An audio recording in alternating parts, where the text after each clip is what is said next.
Right now on Up with KREM, breaking overnight, Iranian President Ebrahim Raisi died in a helicopter crash. What this now means for the region. Tracking rain each day of the week. We'll show you which days not only have the best chance, but will also feature the most widespread rain. We expect to become operational in June. And our Boomtown series takes a look at growth in our region. This morning, we go inside the expansion project at the Spokane International Airport to see how it will handle the increase in travelers. And tonight, Spokane City Council is discussing a moratorium for the Latah Valley area. We've got live reports and details this morning.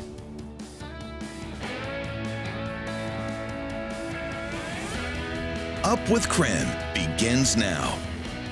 Well, good morning, everyone. It is 7 a.m. on this Monday morning. Thanks so much for joining us on Up with KREM. I'm Channing Curtis. Let's get right to the forecast with meteorologist Thomas Patrick, because this is a live look outside right now, and you can see it is still foggy out this morning. And if you have been with us for the last couple of hours, you know it has been foggy the entire morning, but it looks like things are starting to clear out a bit. What do you think, Thomas? Yeah, in fact, in that shot, there's a couple trees just beyond our satellite dishes, just from our outdoor weather center here, that were not visible just a half hour ago. I know it's subtle, but it is showing signs of improvement as we hit 7 a.m. And the sunshine is going to burn off that very shallow layer of fog for some of these spots in the inland northwest. It's been kind of right around this region. Looks like Sandpoint getting the worst of it. Their visibilities have been the closest to 0.25 miles this morning, but has been improving pretty greatly over Spokane and Deer Park. So the patchy fog burning off. But the afternoon hours, once again, featuring another chance for those scattered showers. Well, as you are waking up and heading out the door this morning, we want to help prepare you for your morning commute. So this is a live look right now at the north-south freeway this morning. So drivers who are using the southbound lanes of the freeway should expect to give themselves a little bit of extra travel time because there will be some delays coming up.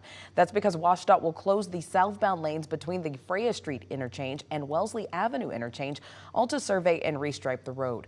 The road closures will start at 10 this morning and will last throughout the day until about 4 p.m. Detours, though, will be open along Freya Street and Francis Avenue. New this morning, we learned the chief prosecutor of the International Criminal Court has issued arrest warrants for Israeli and Hamas leaders. One of those warrants includes Israeli Prime Minister Benjamin Netanyahu. The prosecutor believes the Prime Minister and others are responsible for war crimes against humanity in the Gaza Strip and in Israel.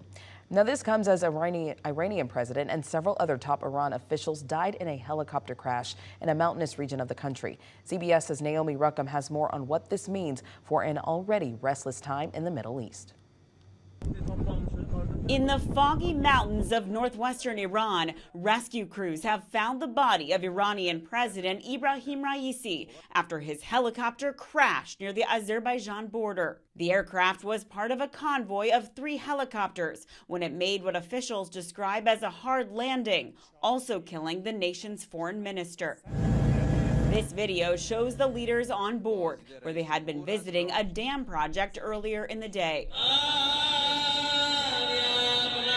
State media broadcast Iranians praying for Raisi while waiting for news from the crash site.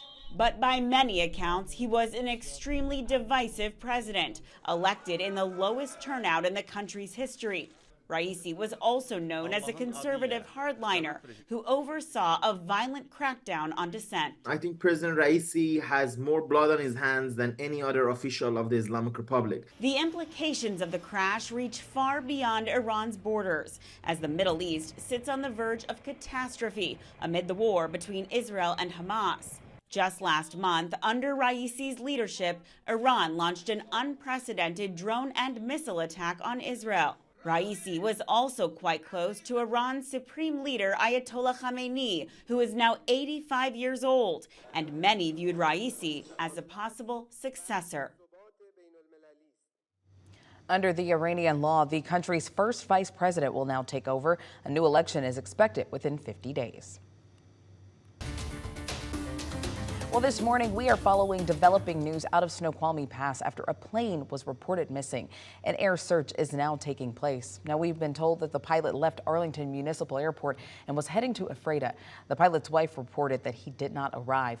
This is a developing situation again, so we're working to gather more information on this, and we'll keep you updated all morning long. Tomorrow is the Idaho primary election, and this primary includes races focused on the state and county levels. Whichever candidate receives the most votes this round will then move on to the general election in November. The polls will be open tomorrow from 8 a.m. through 8 p.m. Now, for a full breakdown of all of the races and the options that you'll see on your ballot, you can head over to our website at KREM.com. This morning, Spokane police are continuing to investigate a shooting that took place during the military torchlight parade on Saturday. Spokane police say one person was shot inside a store near the intersection of Washington and Sprague. 2 people were injured in the shooting. Officers already in the area for the parade were able to respond immediately, and emergency crews took the 2 injured people to a hospital. The parade was delayed for a time while police worked to secure the area. It's a tradition we've been doing for years and years. It's understandable if they would have stopped it, but it's also like understandable that they didn't. I want to make sure that nothing is going to happen to anybody here that is enjoying just a community treasure. So I was very relieved to find out that there wasn't a concern. Now, after the shooting, the parade did resume, but on a different route. Police have confirmed that they have detained 1 person. Tonight, the Spokane City Council is set to discuss a building moratorium proposal in Latah Valley.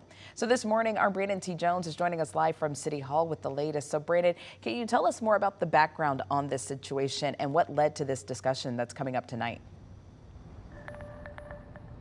Yeah, good morning, Channing. Well, this is a conversation that's been brought up because of fire safety and the lack of fire resources out in the Latah Valley area. So that's a discussion that will continue tonight here at the Spokane City Hall scheduled meeting. And with that, they would establish a 1-year moratorium on subdivision applications in the Latah Valley, Hangman area, along with the Grandview and Thorpe neighborhoods. With that moratorium, what it represents is a pause in new buildings and developments, placing any further construction on a hold. City documents state the reasons behind the moratorium proposal are because of significant developments seen in this area and then a lack of fire protection resources. Our crews got a chance to speak with some neighbors in the area, and one of them is in favor of the moratorium.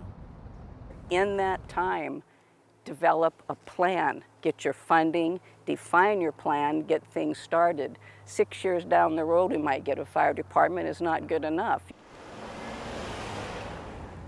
All right, so tonight's City Council meeting is scheduled for 6 p.m. We'll have a crew there following along with any updates from that conversation about the moratorium and any other details that may come from tonight's City Council agenda. But for now, reporting live here in Spokane, Brandon T. Jones, KREM 2 News.